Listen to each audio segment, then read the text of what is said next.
Mesdames et messieurs, bienvenue dans votre émission La Lecture. La Lecture est une émission pour les amoureux et amoureuses de la lecture. Vous pouvez nous trouver sur notre page Facebook Actuel Média, YouTube Actuel Média, sur notre site internet www.actuelmedia.net. Aujourd'hui, nous avons le plaisir de recevoir sur notre plateau M. Idriss Kanouté, un jeune écrivain pétri de talent. Il est formateur littéraire de 2019 à nos jours. Il a formé plus de 300 jeunes qui ont été formés par lui. Il est ghostwriter, écrivain fantôme, une personne qui écrit des livres pour des personnalités. Monsieur Kanouté est initiateur du projet Livre Excellence, un projet mis en place en 2021 dans l'objectif de former, d'accompagner de jeunes passionnés par l'écriture. Il est auteur de 3 livres, L'Afrique et ses problèmes. Premier livre, c'est un essai. Déclencheur du succès, développement personnel. Il est également auteur du roman Le Secret qui fera l'objet de notre discussion. Bonsoir Monsieur Idriss et bonsoir. Merci d'avoir accepté notre invitation. Merci à vous aussi de m'avoir invité ici. Quels sont vos mots de bienvenue à l'endroit de nos téléspectateurs? Tout d'abord, je remercie Actuel Média de m'avoir invité sur ce plateau. Merci aussi à vous d'emblée pour cette brillante présentation que vous avez faite à ma modeste personne. Alors, Monsieur Idriss, notre émission porte le nom La Lecture. Pouvez-vous nous parler de la lecture et de son importance? Bon, la lecture en général, nous pouvons dire que ça apporte beaucoup sur le plan intellectuel. Nous pouvons dire aussi que la lecture, c'est un professeur universel, que chaque personne, que vous soyez dans n'importe quel domaine, médecin, politicien, voilà, professeur, ainsi de suite, chacun de nous a besoin de lire pour quand même essayer de se cultiver, d'apprendre plus. Donc je peux dire en quelques mots, la lecture, ça nous cultive, ça nous permet d'apprendre sur beaucoup de choses, sur beaucoup de sphères. Alors, Monsieur Kanouté, comment vous vous êtes inspiré? Bon, personnellement, je m'inspire sur ce qui se passe dans la société. Voilà, je ne cherche pas loin. Donc, dans nos quotidiens, ce qui se passe, en plus de cela, ce qui se passe dans les médias, cela aussi me servent d'inspiration. C'est ces inspirations que je mets sur papier pour donc vous voulez dire que c'est la société seulement qui vous inspire? Oui, je peux dire en quelque sorte. Et pourquoi pas la jeune génération? Oui, la jeunesse est dans la société. Effectivement. Donc, voilà, donc ça englobe tout. Oui, ça c'est vrai. Oui. Monsieur Idriss, pourquoi écrire et pour qui est-ce que vous écrivez? Bon, je peux dire que j'écris pour tout le monde, mais ma cible, c'est la jeunesse, parce que moi-même je suis jeune, donc nous avons la même mentalité. Donc j'écris pour quand même partager mes expériences, partager quand même mes vécus avec cette jeunesse.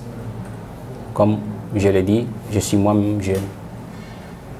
Oui, vous avez dit que vous écrivez pour la jeunesse, effectivement. Maintenant, comment écrire?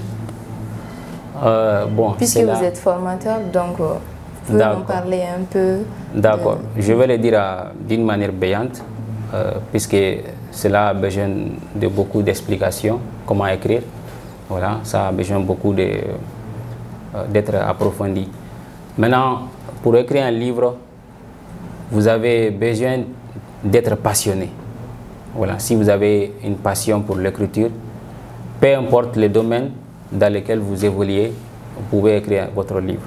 Mais voilà. Comment ça? La plupart des jeunes, nous les jeunes, je peux dire moi je suis littéraire, c'est vrai que je suis passionnée par l'écriture, mais des fois j'ai des idées qui me viennent en tête, mais je n'ai pas le courage d'écrire. Oui, bon. Comment expliquer cela? Aimer et être passionné, c'est deux. Voilà, il y a beaucoup de gens qui aiment écrire, mais ils n'ont pas cette passion. Voilà, du fait que vous n'avez pas, si vous n'avez pas trop de passion pour quelque chose, ça ne sera pas facile d'avoir un certain courage pour aller en profondeur, pour quand même s'y lancer et arriver à un niveau. Personnellement, je peux dire que je suis un littéraire à moitié. Je n'ai pas été jusqu'à l'université pour faire les lettres modernes ou bien étudier, voilà, je ne sais pas, la littérature en tant que telle. Oui. Mais du fait que j'ai cette passion pour l'écriture, donc je me suis lancé et de nos jours, je partage ces expériences-là avec la jeunesse sur l'écriture d'un livre. Si vous avez en premier la passion et que vous vous mettez quand même à mettre sur papier vos idées, au fil du temps, vous allez quand même avancer avec vos textes. Maintenant, après avoir avancé dans l'écriture, vous aurez besoin des gens pour vous conseiller si le texte est apte à être publié, s'il y a des incorrections, ainsi de suite, jusqu'à aller au niveau de l'édition pour être publié. Comme je l'ai dit, cela a besoin d'être bien approfondi. C'est-à-dire que le fait de dire comment écrire un livre, cela a besoin de beaucoup d'explications. Maintenant, voilà. Si je comprends bien, après avoir fini avec le bouquin, comment est-ce que vous allez faire? Vous allez vous approcher de quelqu'un, un écrivain, pour pouvoir discuter de cela, ou bien comment est-ce que ça se passe? Pas forcément approcher un écrivain, mais vous pouvez approcher quelqu'un qui a cette passion aussi, qui aime lire, que ce soit un parent, que ce soit un professeur, que ce soit un écrivain. Maintenant, si la personne a cette passion pour l'écriture, a une passion pour l'écriture, vous allez lui donner votre texte pour la lecture et ainsi de suite, donner ses observations sur votre texte. Maintenant, après cela, vous allez apporter le manuscrit ou bien le tapisserie à l'édition pour que, voilà, eux aussi peuvent faire leurs analyses littéraires sur le texte. Si toutefois cela a besoin d'être mis au niveau du comité de lecture, donc eux aussi vont faire leurs observations. Donc c'est après cela que vous allez être dans le domaine ou bien sur l'univers des écrivains. Quand on dit comment écrire un livre, il y a beaucoup aussi de genres littéraires. Donc il faut savoir sur quel genre littéraire je dois m'y lancer. Donc ça peut être la poésie, ça peut être le roman, ça peut être le conte, voilà, ça peut être aussi l'essai. Donc du moment où vous allez faire ce choix, donc vous allez savoir là où vous devez aller. Voilà. Maintenant, tous ces genres littéraires ont besoin d'explications, ont besoin de détails. Voilà. Maintenant, quand même, ce que j'ai dit à beaucoup de jeunes qui participent à mes formations, lorsque vous allez choisir ces genres littéraires ou les genres littéraires dont vous voulez vous y mettre, chaque jour, commencez à écrire. Que ce soit le matin ou bien le soir. Il faut essayer de vous programmer, essayer d'écrire chaque jour, que ce soit 2 paragraphes ou 3 paragraphes ou quelques phrases. Maintenant, au-delà de ça, lorsque vous-même vous allez conclure les textes ou les manuscrits, essayez d'approcher un écrivain, un professeur, un parent, peu importe, si la personne quand même est passionnée par l'écriture, parce qu'il ne faut pas donner son texte à tout le monde. Si la personne n'est pas intéressée par la lecture, il va vous décourager. Voilà, j'ai eu affaire avec beaucoup de jeunes comme ça, qui ont écrit et qui ont donné des textes à des tontons. Ce sont des intellectuels, mais ils ne sont pas intéressés par la lecture. La personne là, son tonton a pris son texte, et puis après son texte a été, voilà, supprimé par le tonton là, il n'a pas pu récupérer. Donc il faut donner le texte là à quelqu'un qui aime lire ou qui est passionné par les livres. Maintenant, dites-lui de faire ces observations, ces critiques. Maintenant, c'est cela qui va vous permettre d'améliorer aussi le fond de votre manuscrit ou bien de votre tapisserie en quelque sorte. Donc, tapisserie, c'est quoi? Tapisserie, c'est lorsqu'on saisit les textes dans une machine, un ordinateur, ainsi de suite. Lorsqu'on a un document Word. Okay. Manuscrit, ça c'est lorsqu'on écrit à la main dans un cahier. Voilà. Mais selon vous, quel système est nécessaire? Parce que le système d'écrire dans l'ordi, c'est vrai que personne ne peut l'effacer sauf toi ou bien quelqu'un d'autre. Mais maintenant, écrire sur papier, est-ce que vous ne pouvez pas perdre le papier ou bien le cahier par hasard? C'est possible, non? À mes débuts, je faisais des tapisseries. Voilà. Mais actuellement, je n'ai pas le courage même de prendre un stylo pour m'asseoir. Tout ce que je fais, je le fais dans l'ordinateur. Voilà. Maintenant, à ce niveau aussi, que ce soit en forme manuscrit ou bien en forme tapisserie, le texte peut être supprimé ou bien vous pouvez perdre le texte. Comment? Si vous faites aussi un tapisserie et que vous ne parvenez pas à conserver le texte soit sur une clé USB, soit dans le téléphone, peut-être que si vous perdez l'ordinateur ou bien si l'ordinateur est endommagé, vous allez perdre le texte. Effectivement, c'est donc possible. Ce que moi je conseille à des jeunes qui participent à une formation, je leur dis, si vous écrivez, il faut essayer de faire la copie, soit dans le téléphone, soit dans la clé USB. Maintenant, lorsque vous faites cette copie-là, même si l'ordinateur est endommagé, vous avez sur la clé. Effectivement. Voilà. Maintenant, si le téléphone aussi est endommagé, donc vous avez dans l'ordinateur, ainsi de suite. Donc, il ne faut jamais laisser ou bien conserver son texte dans un seul appareil. Il faut essayer de diversifier. Donc, si vous perdez un appareil, vous pouvez le récupérer dans d'autres appareils. Ok, maintenant, après avoir fini avec l'écrit, quand vous le remettez à un écrivain ou bien à celui qui aime lire, un lecteur par exemple, maintenant, qu'est-ce qu'il va faire avec les écrits? Oui, un lecteur là, il va lire le livre, il va apporter ses observations. Voilà, je pense que vous pouvez faire comme ça, je pense que vous pouvez améliorer comme ça. Donc c'est ça. Lui aussi il peut corriger aussi. Il peut corriger, voilà, et donner ses points de vue. Donc c'est en fonction de ça aussi que vous pouvez améliorer la profondeur du texte. Du contenu. Maintenant, comment accéder à la maison d'édition? Avoir accès à la maison d'édition? Il y a plusieurs maisons d'édition, donc ça va dépendre de vos démarches. Il faut essayer de cibler une maison d'édition, voilà, aller les voir. Maintenant, prendre leurs conditions. Chaque maison d'édition a ses conditions et a ses prix.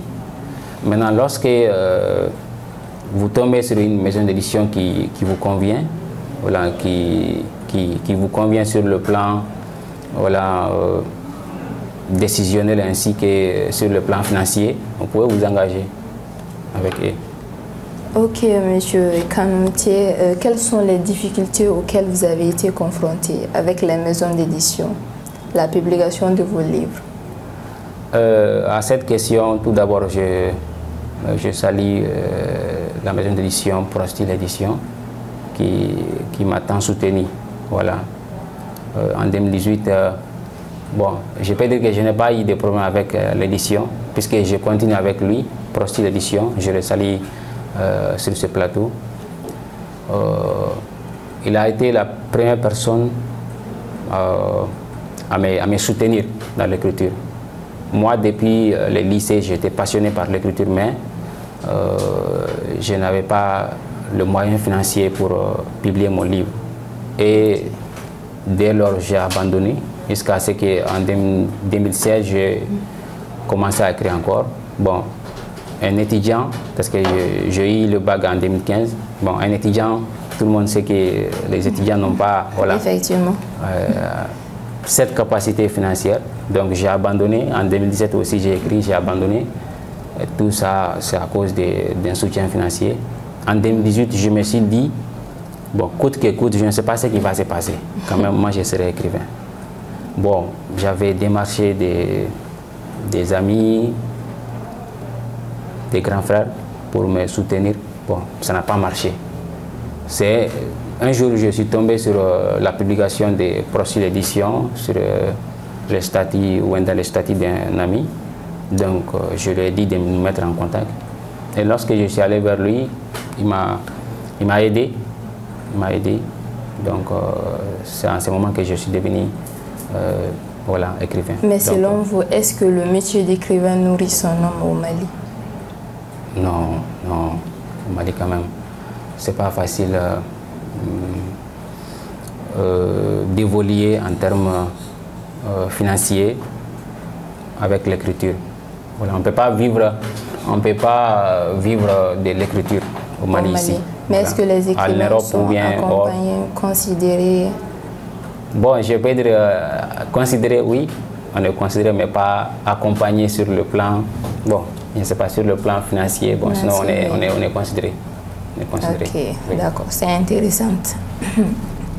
Mesdames et messieurs, je vous rappelle que vous suivez votre émission La Lecture. Vous pouvez nous suivre sur notre page Facebook Actuel Média, YouTube Actuel Média et sur notre site internet www.actuelmedia.net. Alors, Monsieur Kanouté, nous allons parler du livre Secret. Pourquoi avoir choisi ce titre Secret? En l'écrivant, avez-vous pensé à un autre? Oui. Comme je l'ai dit, voilà, je suis un formateur. Bon, chaque fois que je parle, le truc de formation, ça va venir quoi. Mais pourquoi avoir choisi ce titre Secret? Oui, je viens. Le succès d'un livre, ça dépend de son titre. Voilà.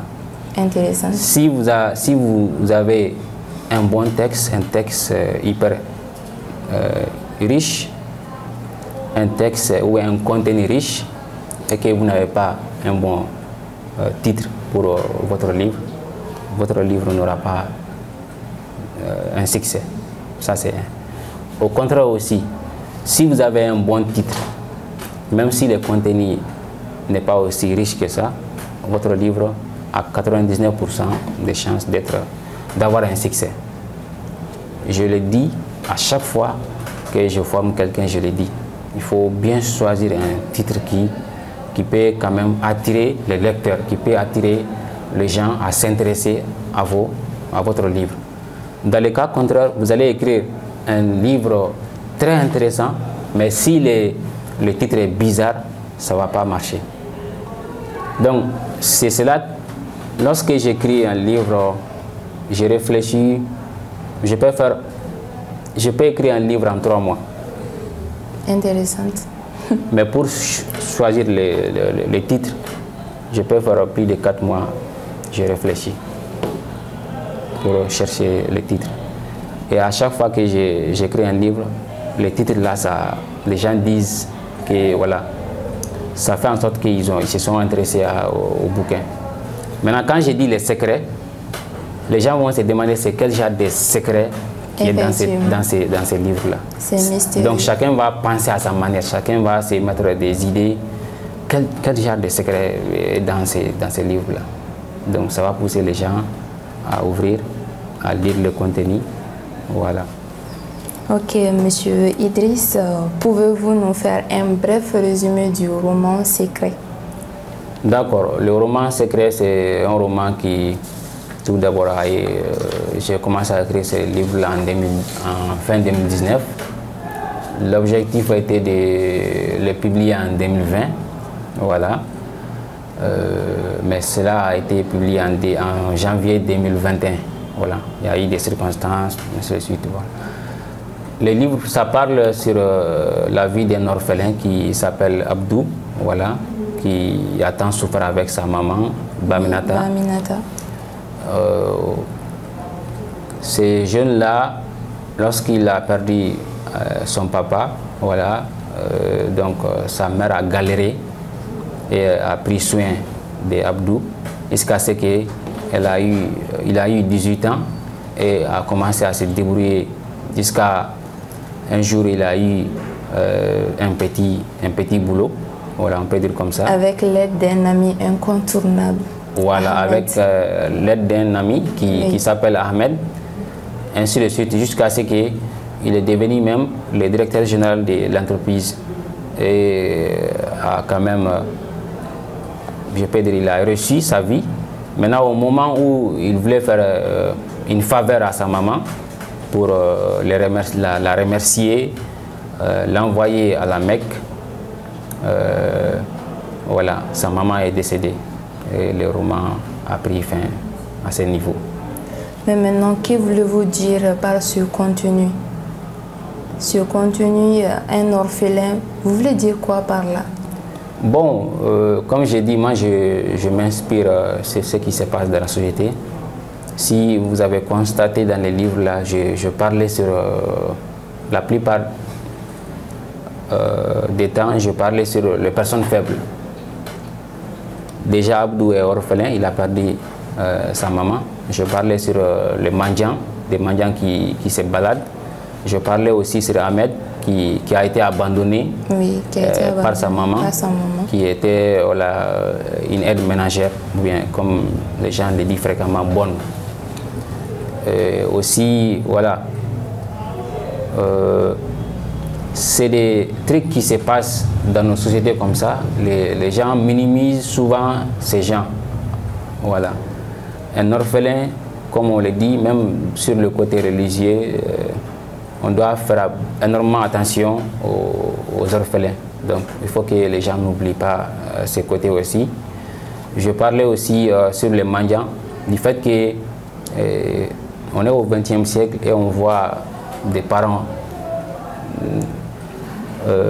mettre leurs enfants comme ça dans la rue, soi-disant qu'ils sont en train d'apprendre l'islam. Ils sont abandonnés comme ça, ils se baladent et voilà, souvent le maître coranique leur impose des sommes, donc vous êtes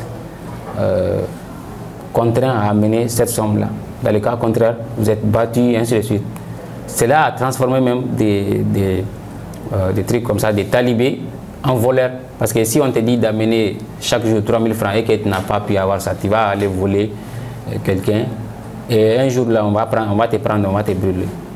Donc toi, tu penses que ton enfant est en train d'apprendre l'islam, mais ton enfant est en train d'apprendre à être délinquant, sans même se rendre compte. Voilà. Il y a ces talibés même qui fument, qui prennent du joint, ainsi de suite. Donc c'est complètement, pour dire à ce niveau, on peut apprendre l'islam sans même passer par ces étapes-là. Voilà. Mais quelle est la leçon de morale que vous voulez dire à travers ce roman secret? Bon, en général, l'entraide, quoi. Il faut qu'on s'aide et puis... la solidarité. La solidarité, c'est ça. Voilà, parce que Ahmed a aidé son ami Abdou qui était dans la précarité. Effectivement. Bon, l'ami du mari de Bamnata, El Hadj, aussi était solidaire envers la famille.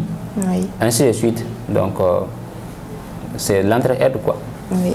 Voilà, la solidarité. Alors, Monsieur Kanouté, pourquoi avoir choisi ce genre? Oui, j'ai choisi le genre, le roman, parce que je me sens à l'aise avec ce genre littéraire. Voilà. Et aussi avec l'essai. La plupart de mes livres, là, mes deux premiers livres, précisément L'Afrique et ses problèmes que j'ai publié en 2018, ça c'est l'essai.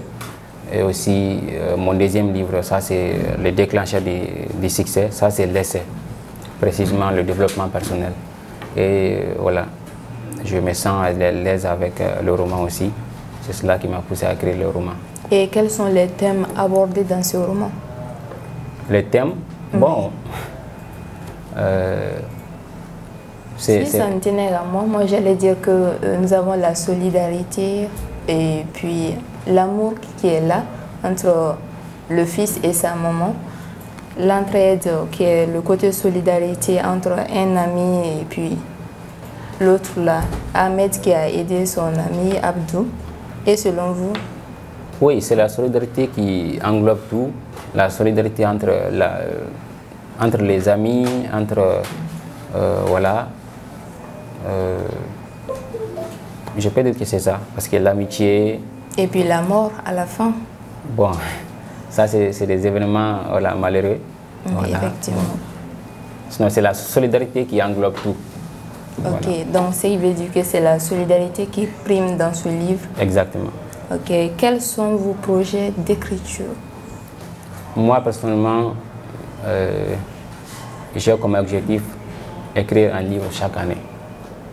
Je suis sur mon 4e livre, Inch'Allah. D'ici la fin de 2022, Inch'Allah, je vais publier ce livre-là, Inch'Allah. Et pouvons-nous connaître le genre que vous allez publier cette fois-ci? Bon, le genre, ça sera l'essai. L'essai. Mais comme je l'ai dit, je prends trop de temps sur les titres. Donc, pour le moment, ça ne sera pas facile de donner un titre pour le moment. Voilà. C'est intéressant. Donc, un nouveau bébé qui va bientôt naître. Inch'Allah. Okay. Quelle est la partie que vous avez le plus touchée dans ce livre? La partie d'Abdou et sa mère, Baminata. Vous pouvez les lire. La partie que vous avez le plus touchée, vous pouvez les lire pour que les gens puissent savoir que voilà, c'est cette partie qui vous a touché. C'est votre livre. Bon, il y a beaucoup d'émotions dans les livres. Effectivement, ça m'a fait pleurer, c'est tellement émouvant. Voilà. Moi, s'il n'était qu'à moi, la partie qui m'a le plus touchée, c'est là où Abdou espérait partager le fruit de son ascension professionnelle avec sa mère, se voit vider. Que valent ces richesses sans maman généreuse? À quoi va me servir toute cette fortune sans ma maman? Voici les questions qui taraudaient la tête de Abdou. C'est la partie qui m'a le plus touchée parce que vu qu'il a réussi maintenant dans sa vie et qu'il voulait envoyer sa maman à la Mecque et que cette maman qui a tant donné pour lui et puis elle est morte à la fin. Donc on peut dire que nous n'avons pas le destin, on ne maîtrise pas quoi. Nous n'avons pas de droit sur nous-mêmes ni... C'est juste émouvant. Ça m'a beaucoup plu. Et puis, vous, quelle est la partie qui vous a le plus touché? Bon, depuis le début de l'histoire, je peux dire que ça résume tout. Puisque Baminata, lorsqu'elle dit, ce jour-là, sa mère l'appela, mon fils, il est temps d'arroser l'arbre que ton père a planté. Il est temps d'amener la lumière dans cette famille. Ton père est décédé lorsque tu avais 8 ans. Si tu en parlais nonchalamment, dans une pensée profonde, les larmes coulaient. Maman, s'il te plaît, arrête de pleurer. Tu vas finir par me faire pleurer. C'est une chance pour toi d'avoir un fils alors que d'autres n'en ont pas. Dit Abdou à sa mère. Elle a reçu ses larmes et dit, lorsque ton père nous a quittés pour de bon, il nous a laissé en héritage des boubous et un mouton. Je n'avais pas la capacité financière de payer ton école, donc je t'ai retiré de l'école en classe de 3e année. Oui. Depuis, voilà, le début même de l'histoire, ça résume. Puisque la maman nous fait un flashback, nous fait retourner dans l'histoire pour nous dire que voilà, ce que lui, elle a vécu avant que Abdou grandisse. Donc elle a vécu beaucoup de choses avant qu'aujourd'hui soit. Maintenant, au début, vous avez essayé de dire ce qui s'est passé, mais ce qui m'a le plus touché, pourquoi il n'a pas eu d'amant dans ce livre? Par exemple, une fille aimer une fille et puis à la fin, il n'y a pas assez d'amour, il n'y a que de l'amour maternel, quoi. Oui, comme les livres là, comme je l'ai dit, je commence à écrire ces livres-là en fin 2019. Je me suis dit... Est-ce vos sentiments personnels que vous êtes en train de narrer dans ce livre? Vos sentiments personnels? Non. Lorsque j'écrivais ces livres-là, je me suis dit, depuis que je commençais, je dis que j'aimerais que ces livres-là soient très émotifs. Il faut que lorsque les gens les lisent, ils coulent des larmes. C'est ça qui, depuis le premier texte que j'ai fait, depuis ce que je viens de lire, j'ai mis sur ma page Facebook, j'ai dit qu'un nouveau roman que je suis en train d'écrire, j'aimerais que ça fasse pleurer beaucoup de gens.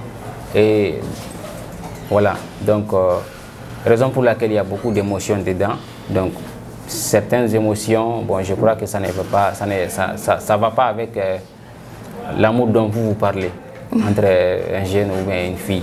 Effectivement. Voilà.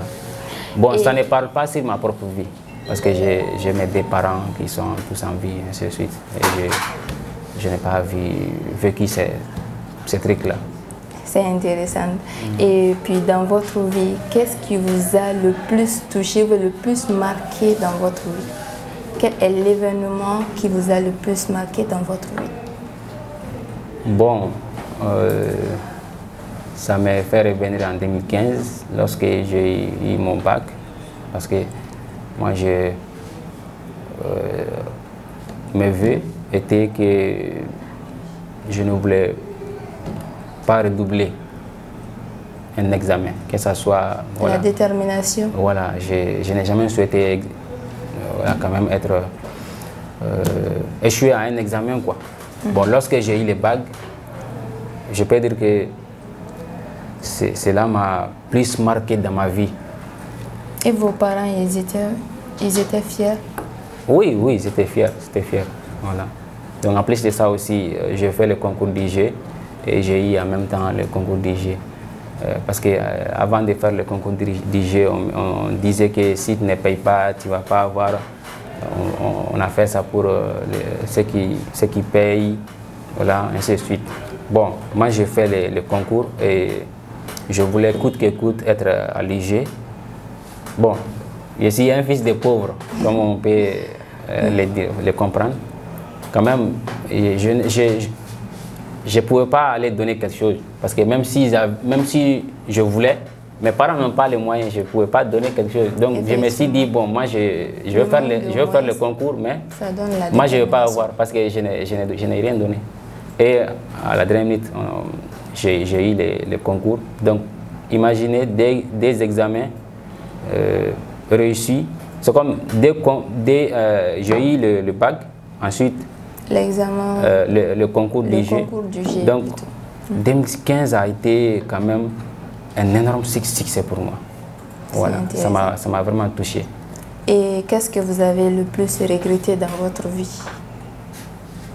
Bon, c'est des questions qui ne sont pas faciles à répondre parce que, bon, la vie quand même, c'est des hauts et des bas.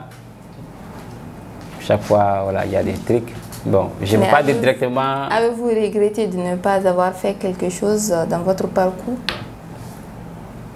Bon, je suis fier de mon parcours et je suis comblé de mon parcours. Parce que tout ce que j'ai entrepris, alhamdoulilah, Dieu m'a aidé sur ce chemin.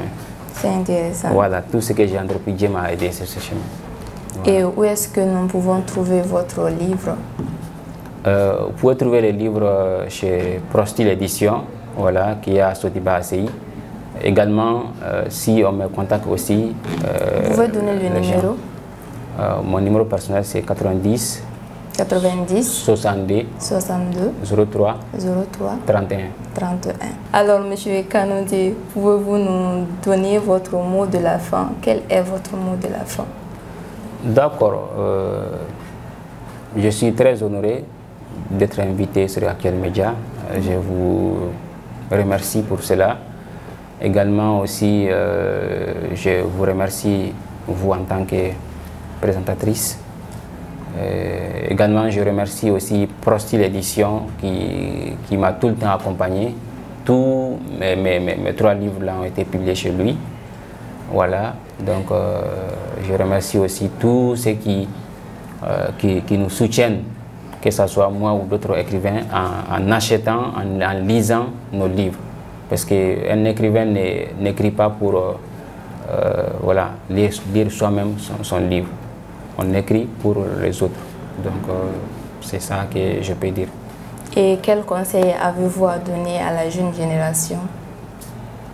Bon, le conseil que je peux donner à la jeunesse, comme je l'ai dit, moi-même, je suis jeune, il faut que les gens arrêtent de faire des gros rêves bidons. Rêver que voilà, je vais devenir telle personne, ainsi de suite, telle personne a fait ceci, il a acheté une grosse voiture comme ça, il est comme ça, il est comme ça. c'est-à-dire que s'investir dans la vie des gens reçus et essayer de faire le boucan alors que tu n'as rien, tu n'es rien. Il faut que les jeunes, on travaille. Il faut qu'on travaille, il faut qu'on laisse ces gros rêves bidons là. Tu rêves de devenir quelqu'un, mais toi tu ne bouges pas. C'est donner la peine. C'est donner la peine. Il faut qu'on bouge, il faut qu'on fait, on s'engage.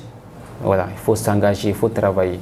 Voilà, donc vous allez soit aboutir à votre rêve, soit vous allez quand même vous approcher de vos rêves. Voilà, c'est ça que je peux dire. Ok, merci beaucoup Monsieur Idriss d'avoir effectué le déplacement et merci pour votre présence. Mesdames et messieurs, merci à vous de nous avoir suivis. Je vous rappelle que vous étiez en train de suivre votre émission La Lecture. Vous pouvez nous suivre sur notre page Facebook Actuel Média, YouTube Actuel Média et sur notre site internet www.actuelmedia.net. On se dit à la prochaine. Au revoir.